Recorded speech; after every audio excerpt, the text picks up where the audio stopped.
ရီရာချိုက်ကဏ္ဍအနေကြိုးဆိုပါတယ်ဒီတစ်ပတ်မှာမေးထားတဲ့မိကွန်းလေးက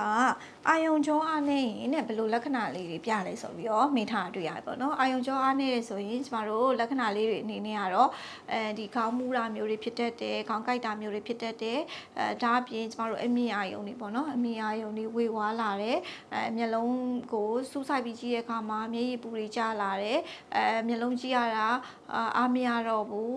ဒါအပြင်ပေါ့နော်အာယုံကြောအားနေရင်ကျမတို့ဒီခြေတွေလက်တွေမှာလည်းအာယုံကြောတွေရှိရပါတော့အာယုံကြောအားနေအခါမှာခြေတွေလက်တွေထုံလာတာမျိုးရှိတတ်တယ်ဒါအပြင်ဒီအစာယုံသွားတဲ့အာယုံကြောတွေအားနေတယ်ဆိုရင်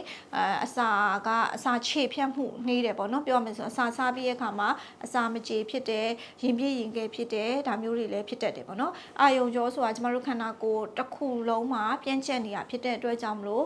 တစ်ကိုယ်လုံးမှာရှိအာယုံကြောတွေပေါ်မူတည်ပြီးတော့ပြဿနာဖြစ်တတ်တယ်ပေါ့နော်အုံနောက်ဆိုရင်တော့ခေါင်းမူတာမျိုးတွေစကြောတက်တာမျိုးတွေရှိရဲမျက်လုံးဆိုရင်တော့မျက်လုံးအားနေတာမျိုးခြေတွေလက်တွေဆိုရင်တော့ခြေလက်တွေထုံတာအစာအိမ်တွေဆိုရင်တော့ကျမတို့ဒီအစာအိမ်မှာအစာခြေဖြတ်မှုနေတာမျိုးတွေရှိတတ်တယ်ပေါ့နော်ဒါအပြင်အစာစားပြီးတဲ့အခါမှာချွေးတွေအများကြီးထွက်တာမျိုးဒါတွေကလည်းအာယုံကြောအားနေတဲ့လက္ခဏာတွေဖြစ်ပါတယ်ရှင်ကျေးဇူးတင်ပါတယ်ရှင်